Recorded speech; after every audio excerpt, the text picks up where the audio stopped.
정경호 목사입니다. 어,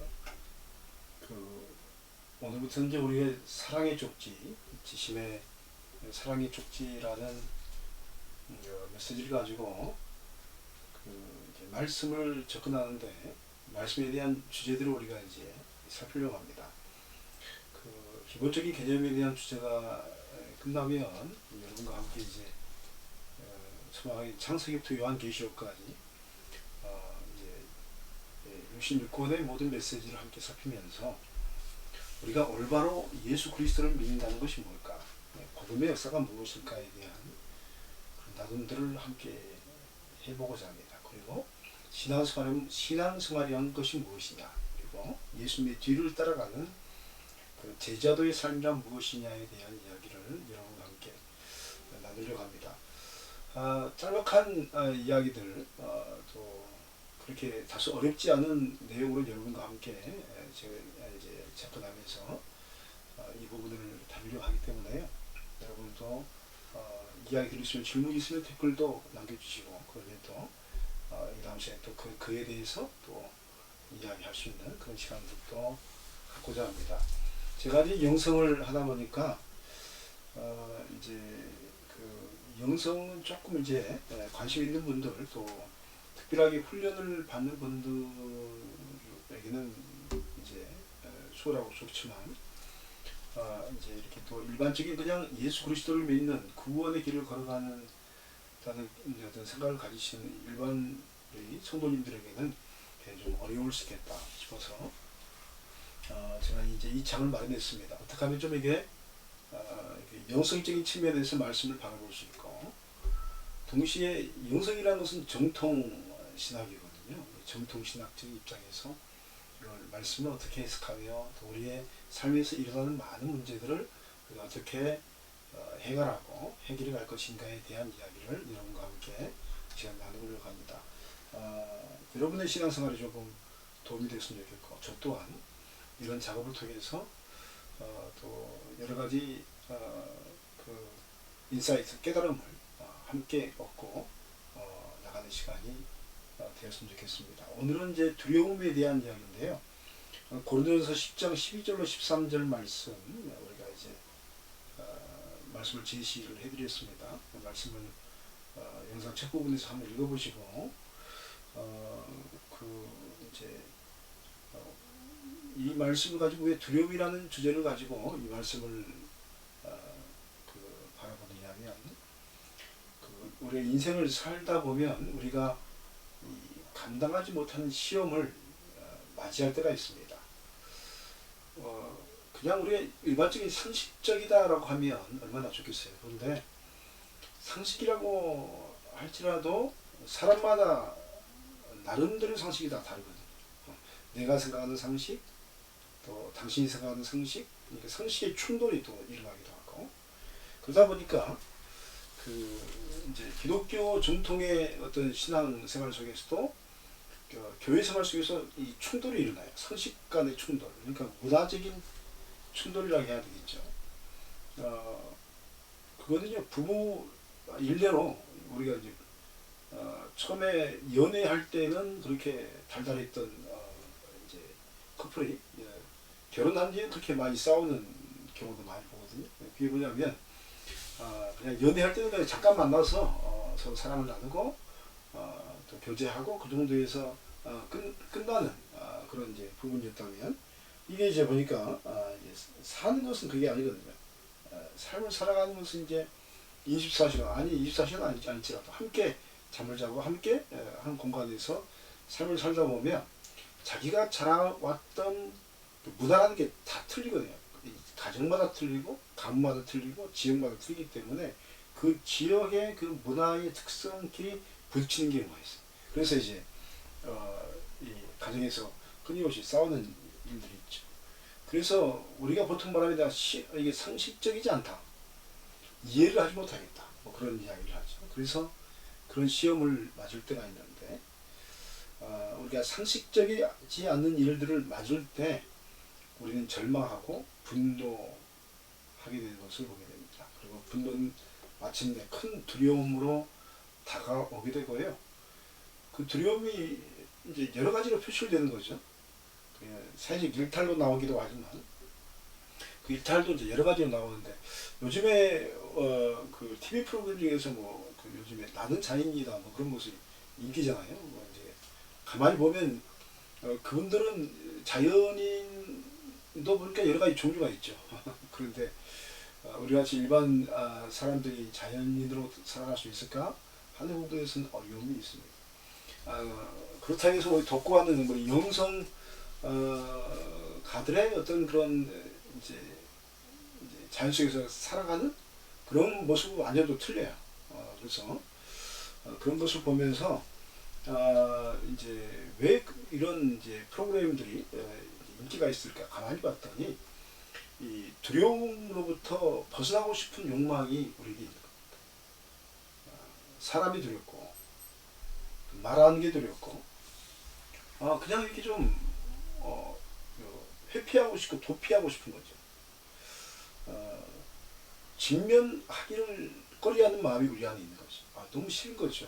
그런데 이제 그래서 이게 쌓이다 보면 우리도 모르게 우리 자신이 위축되기도 하고 또 그것으로 인해서 두려움 때문에 그 사람과의 관계에 어려움을 느끼기도 하고 또 어떤 경우는 교회 내에서 코이노냐 교제에 대해서 아예 거부해버리는 경우도 우리가 종종 보게 됩니다. 그러다 보면 나중에 그게 우울증으로 오기도 하고 분노 속에서 이 절망이 우리에게 가져다 주는 것이 얼마나 다양하게 정신분열적으로 또 다가오기도 하고 그래서 이런 문제를 우리가 그 산속에 들어갈 수가 없잖아요. 모든 사람이 다 들어갈 수 없잖아요. 그래서 이런 문제를 우리가 어떻게 해결할 수 있을까? 산속에 들어가도 마찬가지예요. 그 안에 들어가도 세상은 똑같은 겁니다. 우리 그 안에서 또 인간관계가 있고 어차피 우리가 아무리 산속에 들어간다 할지라도 우리는 세상으로부터 도피할 수가 없는 겁니다. 아니 나로부터 도피할 수 없는 거죠. 그래서 이 문제를 우리 예수 그리스도 안에서 어떻게 해결할 수 있을 것인가? 헨리 나우엔의 두려움에서 사랑으로라는 책에서 이런 이야기를 합니다. 한번 들어보세요. 두려워할 일은 항상 있는 것 같다. 우리 안에도 있고 주변에도 있다. 가까운 데도 있고 먼 데도 있다. 눈에 보이는 것도 있고 보이지 않는 것도 있다. 나 자신의 무엇일 수도 있고 다른 사람이나 하나님의 무엇일 수도 있다. 우리 생각과 말과 행동과 반응 속에 늘 두려움이 있다. 두려움은 어디에나 존재하는 힘이어서 떨칠 수 없다. 흔히 두려움은 우리 자아에 아주 깊숙이 침투하여 우리가 알든 모르든 대부분의 선택과 결정을 지배한다. 굉장한 글을 쓰고 있습니다. 나우엔의 글은요, 쉬우면서도 깊이가 상당해요. 그냥 쉽게 읽혀지는데 나중에 곰곰이 생각하면 굉장한 깊이 있는 이야기를 하고 있거든요. 헨리 나우엔은 말하는 두려움이라는 단어를 우리가 보게 되면 우리 안에도 있죠. 내 안에도 두려움이 정확히 말하면 내 안에 있는 거죠. 그리고 우리 주변에 두려움이 있고 그리고 가까운 데도 있고 먼 데도 있고 눈에 보이는 것도 있고 보이지 않는 것도 있죠. 실제적으로 눈에 보이지 않는 영적인 그런 것도 있죠. 그리고 그것이 나 자신의 무엇일 수도 있고요. 두려움이 나로부터 나오는 거기 때문에 그리고 다른 사람들이나 하나님의 그 무엇일 수도 있습니다. 우리 생각과 말과 행동과 반응 속에 늘 두려움이 있습니다. 사람과 이야기 속에서 두려움을 느끼기도 하죠. 왜냐하면 예를 들어서 내가 어떤 말을 했는데 상대방이 싫어한다든지 싫어할 수 있잖아요. 그러면 거부당하는 느낌 그런 느낌이 있을 수도 있죠. 그래서 나중에 말하기 싫어하는 거죠. 말을 안 해야 되겠다. 우리가 좀 물론 말을 많이 하는 게 좋은 건 아니지만 그러나 우리가 말과 행동을 속에서 사람들이 반응을 봐야 되는데 이런 반응 속에 늘 두려움이 있는 것을 사람들이 느낀다는 거죠. 그러니까 나중에는 이제 대인 기피증인가요? 아무튼 사람들을 대하기 싫어하는 그런 사람들을 많이 보게 됩니다. 그래서 그 두려움이란 나웬이 어디나 존재하는 힘이다. 어디나 존재하는 힘이다. 그리고 이 두려움은 우리 자신의 자아 있잖아요. 아주 깊숙한 곳에 침투해서 우리에게 선택과 결정을 지배하게 한다. 그러니까 우리가 두려워서 선택하지 못하는 경우가 있거든.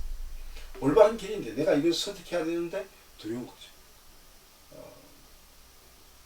그래서 그런 두려움이 오래 지속되면 어떻게 됩니까? 내 내면에서요 굳어버리는 어떤 뭐랄까요? 내 안에 돌처럼 굳어버린 무엇이 자리 잡게 됩니다. 변하지 않는다. 선입관이라고 말할 수도 있고 편견이라고 말할 수도 있고 나만의 어떤 그 세상적인 용어로 개똥철학, 개똥철학이 내 안에 있는 거죠. 그래서 그런 이미지가 강해지면 어떻게 됩니까?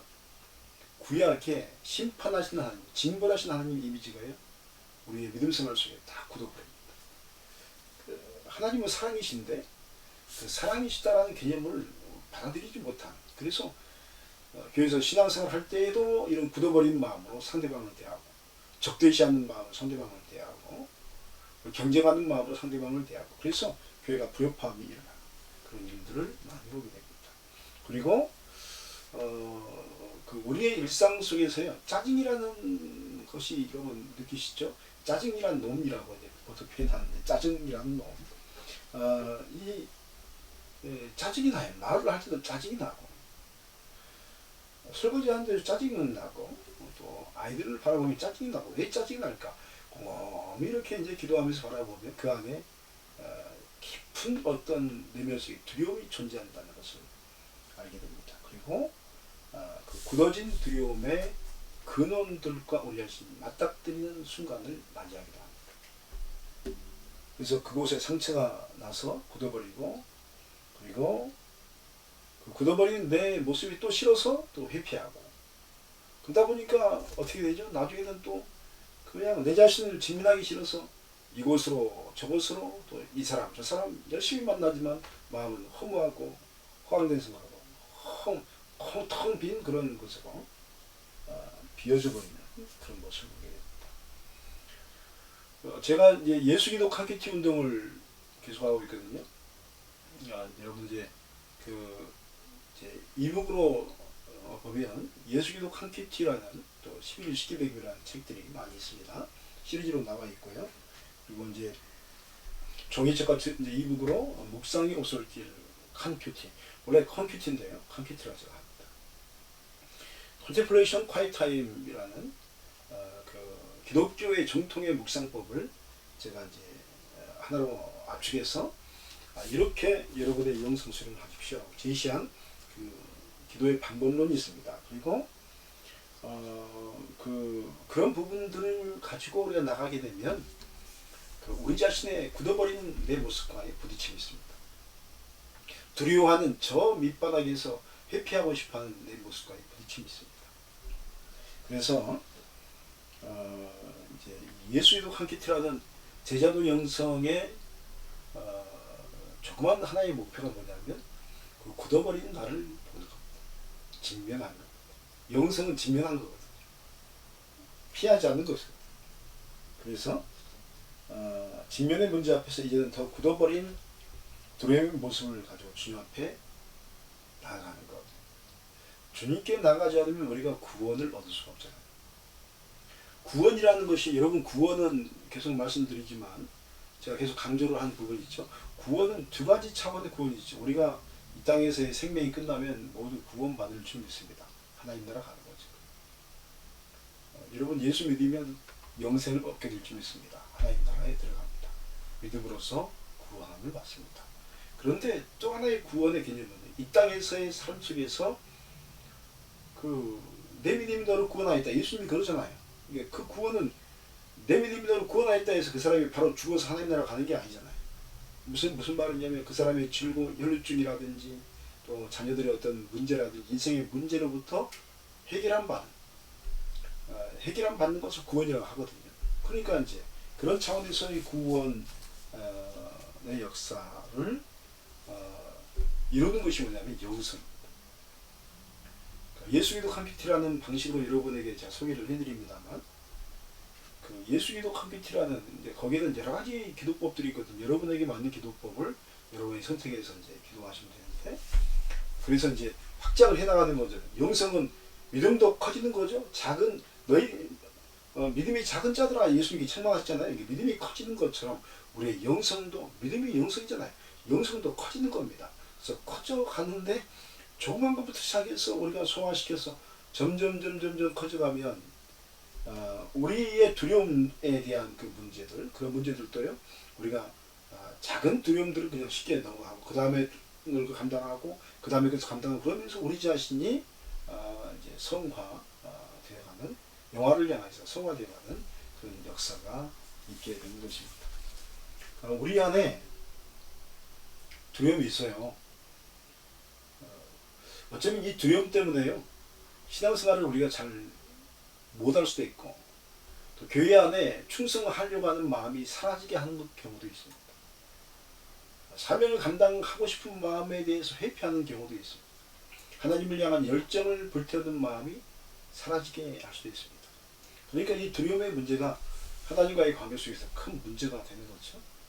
그래서 여러분 이제 고린도전서 10장 12절에 그런즉 선줄로 생각하는 자는 넘어질까 조심해라. 우리는 선 사람이 아니에요. 주님 나라 들어갈 때가 육신의 생명이 끝나고 하나님 나라 저 천국에 들어가기 전까지는 선 사람이 아닙니다. 그래서 넘어질까 항상 조심해야 합니다. 그리고 주님께서 감당할 시험 밖에는 우리에게 당한 것이 없다. 모든 것을 이겨낼 수 있다. 하나님은 믿으시다. 신실하시다. 그 말은 무슨 말입니까? 우리가 하나님께로 나가면 하나님께서는 신실하시고 또 믿을 만한 분이셔서 우리의 모든 것들을 감당할 수 있도록 새로운 길을 열어주시는 분이다. 여러분 우리 안에 쉽게 말하면 짜증으로 못해서 여러 가지 감당하지 못하는 우리 자신의 어떤 모습들이 있지 않습니까? 그런 모습들을요 주님 앞에 가지고 나가시고 그렇게 가지고 나가는 게 예배예요. 가지고 나가는 게 기도입니다. 그래서 그 예배 가운데 우리 기도 가운데 그걸 가지고 나가면 여러분 우리가 첫 번째 발견하는 게 뭡니까? 내 안에 두려움이 있구나. 내가 다른 사람과 관계 속에 두려움을 가지고 있구나. 그 부분을 우리가 회피하면 다음에는 더 큰 문제를 우리에게 다가오는 거예요. 그래서 여러분 회피하지 마시고 예수 그리스도의 이름으로 직면하시기 바랍니다. 우리의 능력으로는 감당하지 못하는 문제지만 하나님께서 피할 길을 주신다고 했잖아요. 그래서 더 큰 능력으로 그것을 이겨낼 수 있는 능력을 주시기 때문에 믿으신 하나님을 의지하면서 그 문제를 해결해 나갈 때 우리 안에서요 놀라운 구원의 희락과 기쁨이 넘치게 될 줄 믿습니다. 여러분 오늘은요 두려움에 대한 이야기를 지금 함께 나눴습니다. 믿음 생활 속에서 또 내 자신을 바라보면서 느끼는 두려움에 대한 이야기. 오늘 주제는 두려움. 사랑의 쪽지 첫 번째가 제심의 사랑의 쪽지 첫 번째가 뭐냐면 두려움에 대한 이야기를 나눴습니다. 여러분의 두려움이 있죠? 여러분 그 두려움을 넘어서시기 바랍니다. 못하겠다고요? 그러면 여러분 기도하시기 바랍니다. 예배를 드리는데 집중하시기 바랍니다. 말씀 앞에 서시기 바랍니다. 그래서 내 자신의 모습을 직면하시기 바랍니다. 피하지 마십시오. 예수 그리스도에 간구하고 피하지 마십시오. 안되면 예수 이름을 부르십시오. 끊임없이 쉬지 말고 계속 부르십시오. 아니면 깊은 침묵 속에서 성령과 함께 하나님 앞에 나가십시오. 그 방법을 모르겠습니까? 여러분 예수 기도 함께 해보십시오. 놀라운 일들이 여러분에게 펼쳐지게 될 줄 믿습니다. 오늘은 제가 두려움에 대한 이야기를 나눴습니다. 또 다음 시간에 여러분 또 다른 주제로 이제 이 쪽지가 계속 쌓여가는 겁니다. 그래서 어느 정도 기본적인 쪽지가 완성되면 창세기 요한계시록까지 모든 내용들을 하나님의 말씀들을 다루는 일들이 계속되길 바랍니다. 저와 함께하는 여러분 주님으로 축복합니다. 여러분의 두려움이 예수 그리스도 이름으로 다 극복될지어다. 돌파될지어다. 이겨낼지어다. 하나님의 현존하심이 여러분의 영혼에 함께 하시기를 간절히 소망합니다. 주님께서 믿으십니다. 주님께서 저와 여러분과 함께 하십니다. 감사합니다. 그러면 또 다음 시간에 뵙도록 하겠습니다. 샬롬.